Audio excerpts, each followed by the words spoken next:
Gracias, licenciado. Elena.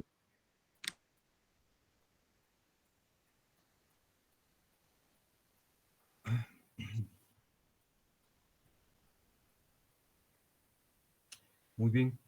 Les presento mi saludo de buena noche y mis mejores deseos porque se encuentren bien. Les comento, perdón, Daniel, ¿usted quería decir algo? Permítame un momentito, por favor. ¿Qué tal, Lorenita? ¿Cómo está?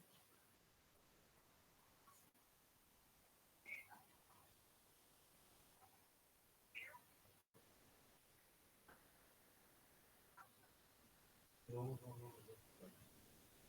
Pero si quieren que lo utilicen, de todas maneras no van a ganar con el código, pero no, yo no lo dejo usar todo.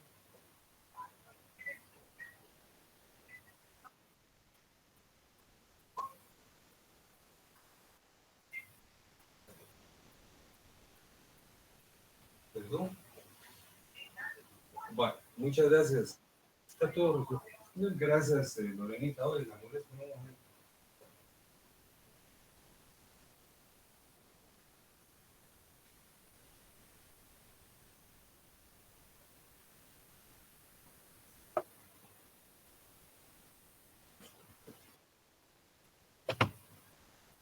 Les pido mil disculpas por interrumpirme, pero fíjense que de manera simultánea se está llevando a cabo el, el examen de recuperación, ¿verdad? Y cuando uno no está presente, generalmente se suscitan problemas, pero es importante que continuemos con el desarrollo del programa porque ya estamos en las proximidades del segundo examen parcial, ¿verdad? Así es que les pido disculpas. Fíjense que en la clase anterior concluimos la primera parte del programa. El programa se refiere a personas y a familia. Analizamos qué es persona, las clases de personas, analizamos lo que es el estado civil, el estado de familia, analizamos el nombre, el domicilio, la ausencia y la muerte presunta y concluimos analizando lo relativo a la persona colectiva, moral o abstracta. De tal cuenta que los primeros 9 contenidos están concluidos. El día de hoy iniciamos lo relativo a la familia y precisamente ese es el contexto que vamos a analizar. Todas las relaciones familiares, ¿verdad? Matrimonio, unión de hecho, parentesco, tutela, patria potestad, adopción, etc. Pero el día de hoy vamos a hacer una exposición sobre la familia. La familia es un tópico en extremo interesante que se sustenta, como la mayor parte de instituciones de derecho civil, en una formulación histórica. Yo creo mucho en la historia y les he dicho que hay un paradigma académico que señala que las personas y las naciones que desconocen su historia están llamados a cometer recurrentemente los mismos errores. Por supuesto, el elemento histórico en el análisis del derecho sustantivo también tiene que ser dosificado, puesto que si nos excedemos, pues rebasamos algunos límites lógicos, ¿verdad? Pero tampoco creo en la posición de algunos compañeros profesores que señalan que no se debe incluir ningún detalle histórico en el análisis del derecho porque, según ellos, no tiene significación de ninguna índole. Tampoco es así, ¿verdad? Yo creo en el justo punto medio aristotélico que todos los extremos son nocivos, así es que el día de hoy vamos a hablar de la familia y vamos a incluir una referencia histórica como lo requiere el programa. Entonces, les presento el temario que es el siguiente.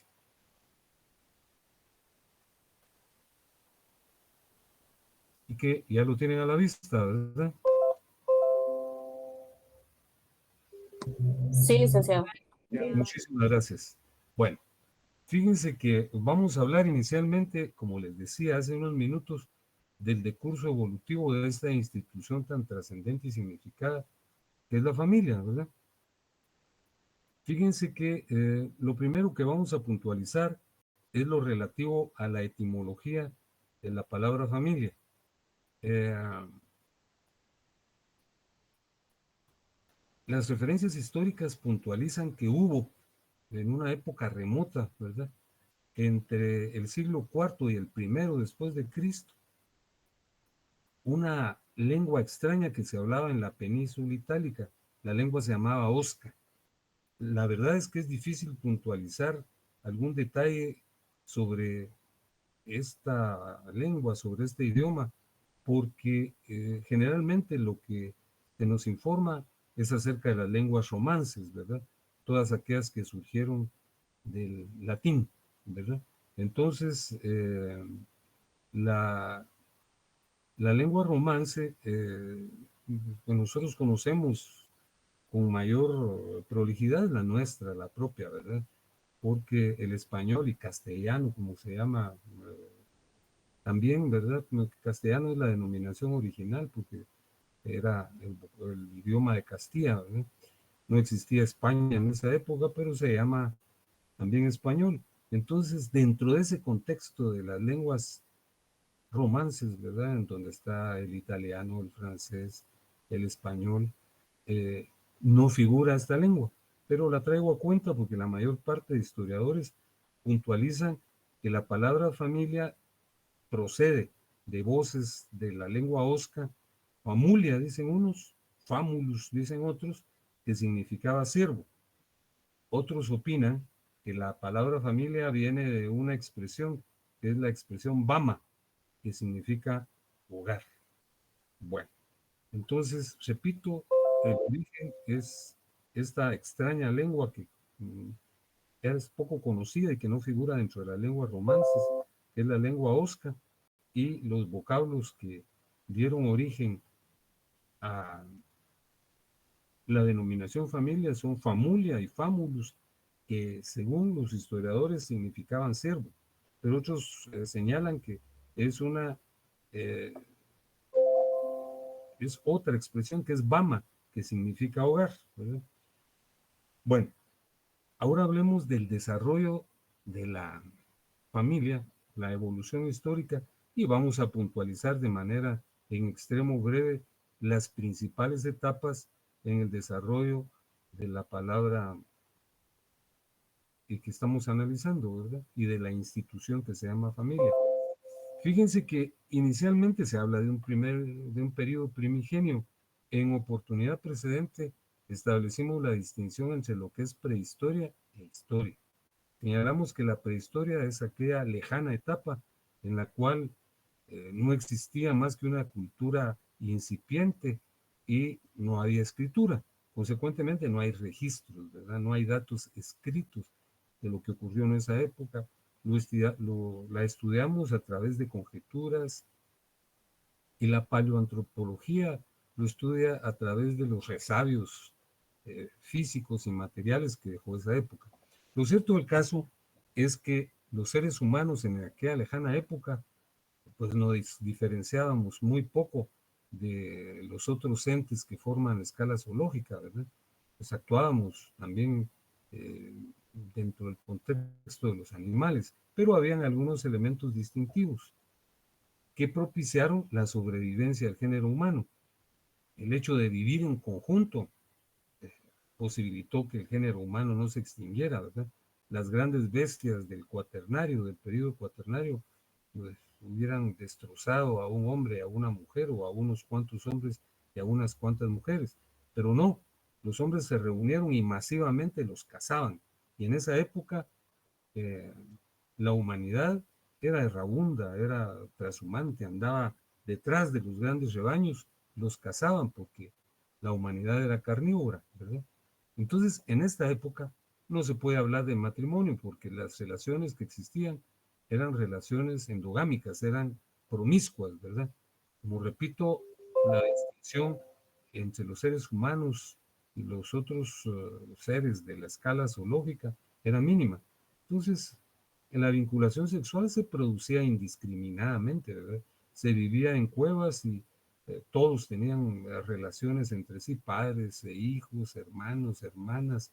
Era una relación endogámica, ¿verdad? Y luego, con el paso del tiempo, se pasó a las llamadas relaciones exogámicas, que son las que se propician con miembros de la comunidad, pero que no están unidos consanguíneamente, ¿verdad? Ese fue el primer periodo. Entonces, el primer periodo se caracteriza por las relaciones endogámicas. El segundo periodo es el que marca un suceso muy importante. Acabo de señalar que inicialmente los seres humanos éramos cazadores, ¿verdad? Pero luego se produce un descubrimiento o invento, como dicen algunos, que cambió el curso de la humanidad y fue el advenimiento de la agricultura. No se conocía, ¿verdad? Pero ahí es donde precisamente se advierte que hay una distinción básica entre los otros seres y de la escala zoológica y los seres humanos, porque los seres humanos, mediante la observación, advirtieron el ciclo de las plantas y lo llegaron a dominar, ¿verdad? Cuándo había que sembrar, cuándo había que cosechar, qué sustancias había que aplicarles, ¿verdad? Para que crecieran frondosas. Entonces surgió la agricultura y cuando surgió la agricultura, la humanidad se hizo sedentaria, ya vivió en un lugar específico, no andaban atrás como antes de esta etapa, detrás de los grandes rebaños, ¿verdad? Sino que se volvieron agricultores. El ser humano se volvió agricultor. Y lo malo fue que en esa etapa también surgió la actividad bélica. Ya empezaron a contender con otros grupos de seres humanos por el predominio, ¿verdad? Y asimismo, fíjense que surgió el machismo, el patriarcalismo, ¿verdad? La autoridad del varón, que creó la convicción de que las mujeres eran seres sucedáneos. Eh, y esto se basó en una serie de circunstancias. Por ejemplo, que los hombres eran los que se iban a la guerra y asimismo el hombre era el que reconocía o negaba la paternidad. En esa época no había elementos para ver quién podía ser el padre, ¿verdad? Tal vez el parecido físico, pero de inmediato no, ¿verdad? Entonces, cuando un hombre decía, sí, es hijo mío, fue creándose una situación de preponderancia, ¿verdad? Que posibilitaba el reconocimiento de los hijos y se articuló, como lo consigno yo ahí, la supremacía masculina. Eh, Luego tenemos el advenimiento en una tercera etapa de lo que se llama la familia sindiásmica. Fíjense que la familia sindiásmica se caracteriza porque aquí empezó la monogamia, pero no era precisamente por un sentimiento de lealtad y de sujeción de una pareja, ¿verdad? Sino por la circunstancia de que la mujer se convirtió en un bien sumamente valioso, ¿verdad? Entonces, dentro del movimiento bélico en las guerras, eran tomadas como botín y vendidas esclavas. Claro, también capturaban hombres, ¿verdad? Pero las mujeres tenían una prevalencia en la adquisición y se vendían como esclavas, ¿verdad?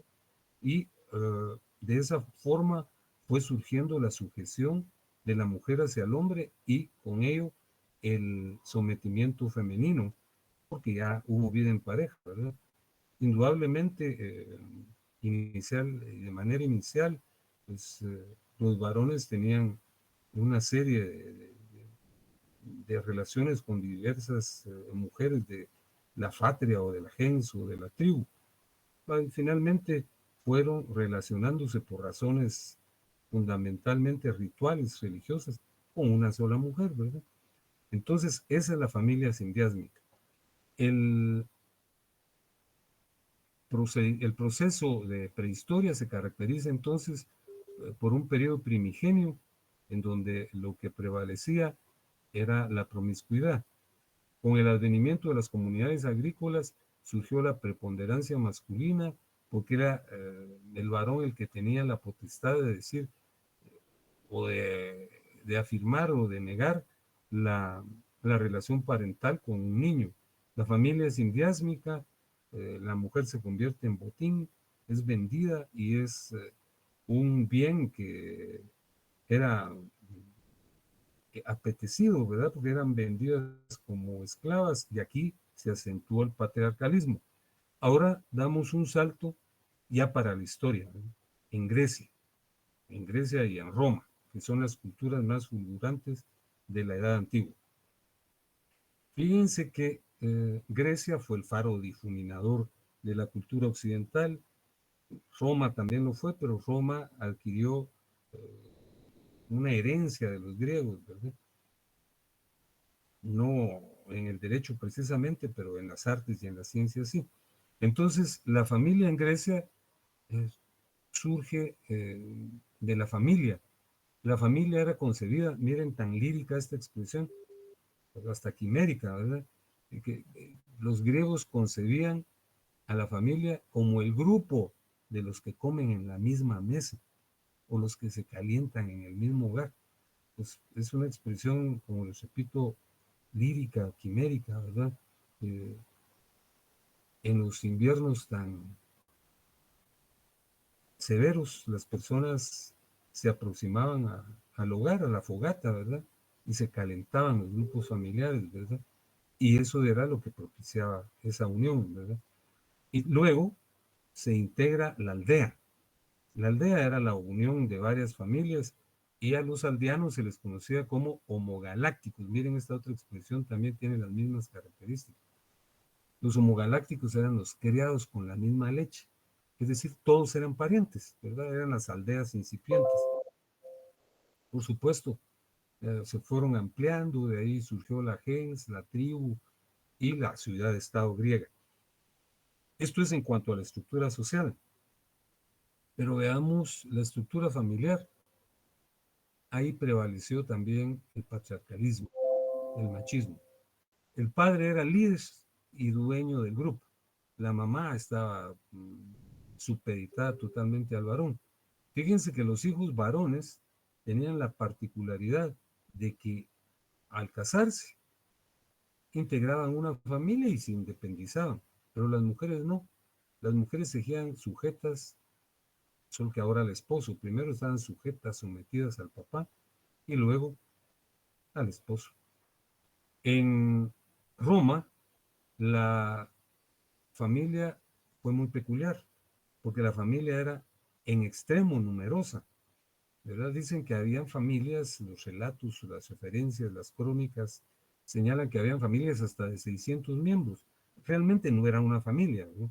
Era una gens, una unión de varias familias, porque estaba conformada por los padres, por los hijos, por los nietos, por los esclavos de los hijos, los esclavos de los nietos, por los yernos, ¿verdad? Por la familia política también, pero tenía una peculiaridad. Como Roma fue una cultura dominante, una cultura que se expandió por toda Europa, eh, parte de África, como lo hemos señalado, ¿verdad? Lo que hoy es Bretaña, etcétera, ¿verdad? Un gran imperio. Entonces la estructura de ese imperio estaba en la familia. Fíjense que en la familia había un monarca pequeño, ¿verdad? Que era el hombre más viejo, el hombre, no la mujer, el hombre más viejo, que era el pater familias. El pater familias era el que mandaba, imponía castigos muy severos y era el que ejercía como un sacerdote doméstico. Y todas las personas, el resto de personas, estaban sujetas a él. Los hijos, las esposas de los hijos, los nietos, los esclavos, del todo. Eran los alieni iuris. El pater familias era sui iuris, es decir, el que mandaba. Y los alieni iuris, los que obedecían. Entonces la familia en Roma tenía la misma estructura del imperio, ¿verdad? Había un pequeño monarca que era el que gobernaba de manera amplia y severa, ¿verdad? En la Edad Media, bueno, el Imperio Romano concluye porque se divide en el Imperio Romano de Occidente y de Oriente, y concluye la Edad Antigua. Y empieza la Edad Media, era fue un periodo oscuro, ¿verdad? Extrema superstición. Creían en íncubos, en súcubos, en brujas, quemaban a los brujos, a las brujas preferentemente, ¿verdad? Pues se suponía que las brujas generalmente eran mujeres. Y la situación de prevalencia del hombre sobre la mujer persistió, ¿verdad? El machismo se acentuó. Pero fíjense que, Te voy a ayudar a pedir el día y vas a ver que yo le voy a dar para... bueno, les decía entonces que ocurrió algo importante, porque fíjense que la religión católica predominaba de una manera extrema, ¿verdad? Eh, el derecho canónico se aplicó, que era el derecho de la Iglesia Católica. Y entonces se sostenía que el matrimonio era un sacramento, ¿verdad? Algo que había instituido Dios y por lo tanto tenía que estar sujeto a las normas establecidas por la Iglesia Católica, pero en eso se produce la reforma, ¿verdad? Aparece Martín Lutero y se produce la escisión que ya sabemos, ¿verdad? La separación de el sector que se llamó protestante de la Iglesia Católica, ya no reconocieron al jefe de la Iglesia que era el Papa, ¿verdad? Y lo importante es que fíjense que en este caso Lutero afirmó algo muy importante, ¿verdad? Lo importante es la afirmación de Lutero que el matrimonio no es un sacramento, ¿verdad? El matrimonio depende de nuestra convicción, pero en rigor de ciencia, el matrimonio se sustenta en un evento natural, ¿verdad? En la unión de un hombre con una mujer con ánimo de concretar el instinto de conservación de la especie, ¿verdad? Entonces, no es que lo haya instituido Dios y que sea una creación divina, sino que es, decía Lutero con toda la razón, eh, una institución natural. Y luego, esta simiente que ocurrió a finales de la Edad Media pasa a la Revolución Francesa. La Revolución Francesa es también un suceso sumamente importante, porque cuando concluyó la Edad Media y empezó la Edad Moderna, se produjo de nueva cuenta el absolutismo, ¿verdad? En la Edad Media el poder se había fragmentado, habían duques, príncipes, condes, señores feudales, pero en la edad moderna se reúne otra vez el poder en los reyes y se crea la tesis del derecho divino de los reyes. Sobre la voluntad del rey solo prevalecía la voluntad de Dios, ¿verdad? Y la voluntad de Dios la externaba el Papa. Pero los franceses se rebelaron en la Revolución Francesa, juzgaron al rey, lo decapitaron y a su esposa también, que era María Antonieta, y entonces ocurrió que ellos se separaron del derecho canónico, porque el derecho canónico se aplicaba a toda la sociedad, ¿no? Aquí es la regulación civil, y fíjense que aquí con la Revolución Francesa surge el divorcio, porque ya el matrimonio se llegó a considerar como un contrato, ¿verdad? Entonces siempre la mujer se mantuvo excluida, supeditada, pero ya había un paso de conversión en el proceso evolutivo de la familia. Hay otro movimiento revolucionario que ocurre en 1917, la Revolución Rusa, ¿verdad? En donde los bolcheviques derrocan al zar e instauran un movimiento que es el movimiento que genera una estructura social sustentada en una ideología que se llama socialismo, ¿verdad? Y que propendía a concretar una etapa ulterior que era el comunismo. Entonces los ideólogos de esta posición fueron Carlos Marx y Federico Engels. Entonces ellos señalaban que la familia era un instrumento de dominio, ¿verdad? Y que mediante la familia se consolidaba la burguesía porque el capital lo acaparaban los burgueses casándose dentro de ellos a través de relaciones endogámicas, ¿verdad? Se casaban en familia para conservar, unificar y ampliar el capital. Pues es una posición, ¿verdad?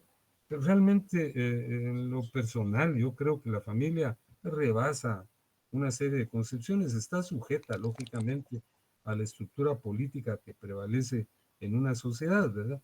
Pero la familia antecedía, como ya lo hemos visto, a la formación de este tipo de criterios. Y luego llegamos a la familia en la actualidad, en donde se produce eh, una variación muy significada. Fíjense que ustedes probablemente que son en extremo jóvenes, no advirtieron como nosotros, los que ya tenemos muchas décadas de habitar en este mundo, el cambio tan rotundo que se ha propiciado. Yo creo que en alguna, yo creo que hay un micrófono abierto. Fíjense que les señalaba que el cambio de la estructura familiar y del rol de la mujer ha cambiado de una manera rotunda. Muchos dicen que no, ¿verdad? Que las variaciones no son tan significadas, pero yo creo que sí. Fíjense que yo les traigo a cuenta un ejemplo sencillo. Cuando yo ingresé a la facultad, hace muchos ayeres, ¿verdad? En los años 70, en el salón de clases en el que yo estaba, éramos 48. Era la clase más grande, ¿verdad? Porque todas eran de 15, de 10, de 20. Esa era la clase más grande, era la sección de... Entonces, fíjense que habían 5 mujeres, después se agregó otra, habían 6 mujeres.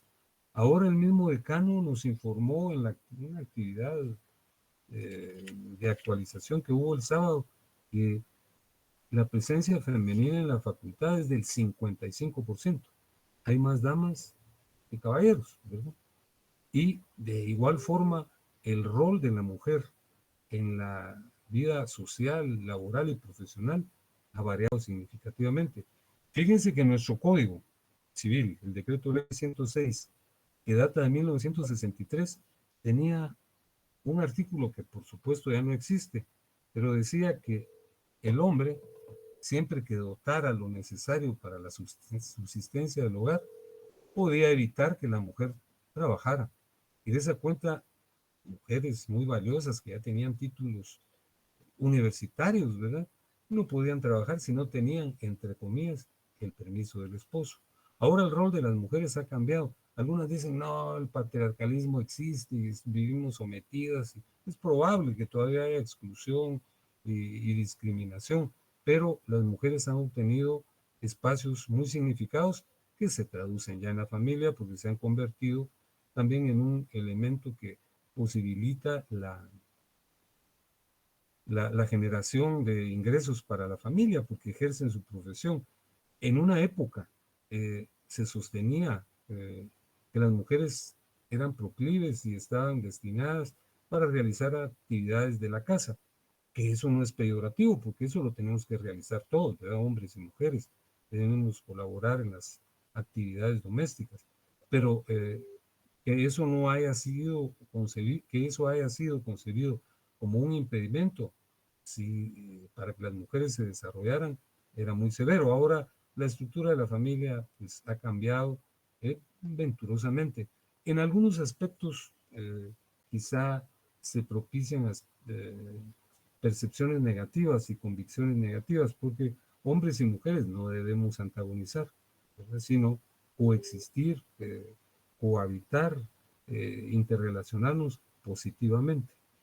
Bueno, ahora hablemos del concepto de familia. Aquí les estoy trasladando eh, dos definiciones del concepto de familia, que son formuladas por don Rafael Rojina Viegas, un profesor muy reconocido, profesor mexicano. Entonces él dice que la familia puede ser entendida en dos sentidos. En sentido amplio, cuando se incluye a todas las personas unidas por una relación consanguínea, como padres, hijos, nietos, tíos, todos los que estemos vinculados consanguíneamente, ¿verdad? Es la familia, ¿verdad? En sentido amplio. Pero en sentido estricto, la familia solo está integrada por padres e hijos. En tanto que los hijos no se casen, porque cuando se casan se van y constituyen su propia familia. Entonces, repito, sobre la definición del concepto de familia hay dos perspectivas. El sentido amplio, en el cual se incluye a todas las personas que están vinculadas consanguíneamente, y repito, padres, hijos, nietos, tíos, hermanos, etc. Pero En sentido estricto, solo son los padres y los hijos, y se excluye a los hijos cuando ya se van e integran su propia familia. Fíjense que respecto a la importancia de la familia, pues no tengo que abundar, ¿verdad? Porque todos sabemos lo importante que es la familia. Realmente la familia es lo más importante de la vida. Nuestra familia es lo más trascendente y lo más significado. Y ustedes podrán eh, concebir esta afirmación mía como una manifestación emotiva, pero no es así. Hay una frase que se evoca con frecuencia, con extrema insistencia, que la familia es la cédula fundamental de la sociedad, y eso es así, pero eso no es una afirmación lírica, porque, por ejemplo, nuestra Constitución reconoce en el artículo 47 la importancia de la familia. Y si usted estuviera en su código, léanlo, pero si no, lo voy a hacer yo. Perdón, su código no, sino su constitución política. Yo estoy hablando de una norma constitucional. Ustedes ya están estudiando en derecho constitucional la trascendencia de la Constitución. Es el texto supremo, la norma prima, la que se encuentra en el pináculo del ordenamiento jurídico. Está dividida en dos partes, como ya se lo dijo su profesor, la parte dogmática y la parte estructural u orgánica, ¿verdad? En la parte dogmática están incluidos, está incluido el catálogo de los derechos humanos. Unos dicen que hay una tercera parte, que es la parte procesal, ¿verdad? Donde están las garantías constitucionales. Pero ese es otro tópico. Vean en la parte dogmática, que es el artículo 47, lo que se dice de la familia. Lo leo. Dice, artículo 47 de la Constitución Política, protección a la familia. El Estado garantiza la protección social, económica y jurídica de la familia. Promoverá su organización sobre la base legal del matrimonio, la igualdad de derechos de los cónyuges, la paternidad responsable y el derecho de las personas a decidir libremente el número y espaciamiento de los hijos. Repito, el artículo 47 dice que el Estado garantiza la protección social, económica y jurídica de la familia. Promoverá su organización sobre la base legal del matrimonio, la igualdad de derechos de los cónyuges, la paternidad responsable y el derecho de las personas a decidir libremente el número y espaciamiento de sus hijos. El profesor de Derecho Constitucional ya les explicó también qué es la jurisprudencia, ¿verdad? Es una sucesión de fallos contestes que dan lugar a lo que se llama doctrina constitucional. Entonces les voy a leer una sentencia, parte de una sentencia en donde la Corte de Constitucionalidad, dentro del expediente 8492, sentencia del 24 de julio del 93, señala lo siguiente eh, en relación al artículo 47. Dice, el matrimonio es considerado en la legislación guatemalteca como una institución social, protegido especialmente porque a partir de él se establece la familia y de esta el Estado. Cuando la persona se integra a la institución del matrimonio, la autonomía de la voluntad como elemento esencial en su máxima expresión de libertad, y siendo el legislador quien crea las normas, lo hace en protección de valores superiores en favor de la familia, los menores, la paternidad y la maternidad responsable.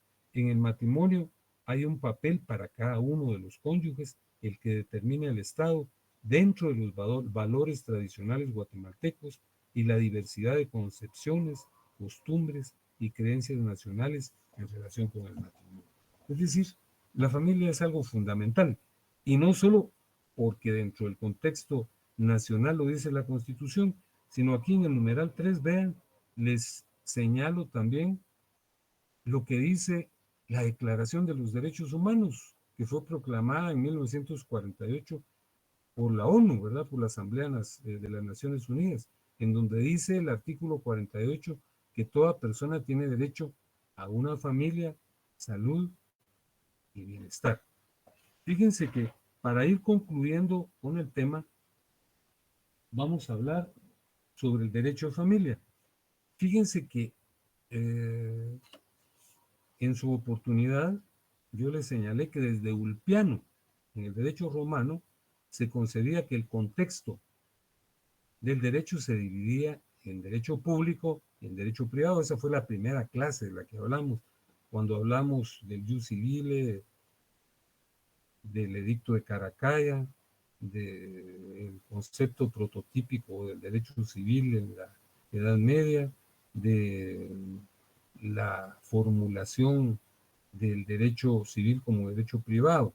Entonces, cuando hablamos de ese tópico, expusimos que la mayor parte de disciplinas de la enciclopedia jurídica están ubicadas en el derecho público. Está el derecho penal, el derecho procesal penal, el derecho procesal civil, el derecho administrativo, el derecho notarial, el derecho agrario, etc. Y dentro del derecho privado solo se encuentra el derecho civil y el derecho mercantil. Si nos atenemos a esto, el derecho civil es derecho privado, pues el derecho de familia es derecho privado porque está regulado dentro del decreto ley 106, que es el Código Civil. Y precisamente el nombre de este curso es Personas y Familia. ¿Y dónde lo estamos estudiando? En el derecho civil. Entonces, en Guatemala, el derecho de familia es derecho privado, pero esta es una posición que tendrá que ser rebasada en breve. Si nuestros diputados también legislaran, la situación cambiaría. Es cierto, es muy importante que anden fiscalizando, ¿verdad? Para advertir la corrupción tan extrema que hay en nuestra patria, pero también ellos tienen la función de emitir leyes, pues, ¿verdad? Y de reformar, modificar eh, o derogar las que ya sean intrascendentes y poco significadas. Entonces, se los digo porque en otros países el derecho de familia ya es autónomo, ya no está dentro del derecho civil, y esto porque hay criterios como el de este profesor que yo les señalo aquí, que es Antonio Usicu, un profesor italiano. Él ya murió, ¿verdad? Entonces él propuso tres ramas del derecho. Fíjense que esto se los recalco, de seguro que va a ser una pregunta que yo incluya en el examen, en el segundo examen parcial. Fíjense que el derecho de familia, según SICU, es una tercera manifestación jurídica. Hay derecho público y derecho privado y derecho de familia, porque el derecho de familia tiene elementos privados y elementos públicos. Entonces, en muchos países ya el derecho de familia es autónomo. Aquí en Guatemala todavía está dentro del derecho civil. Y para concluir, hablemos del derecho de familia objetivo y del derecho de familia subjetivo. Ustedes en los cursos introductorios de la carrera, en el primer semestre y en el segundo semestre, estudiaron introducción al derecho y ahí estudiaron precisamente las clases de derecho, ¿verdad? Que hay derecho objetivo, derecho subjetivo, derecho vigente, derecho sustantivo, derecho adjetivo. Entonces, hay también dentro de este contexto que yo les estoy relacionando un derecho de familia objetivo y un derecho de familia subjetivo.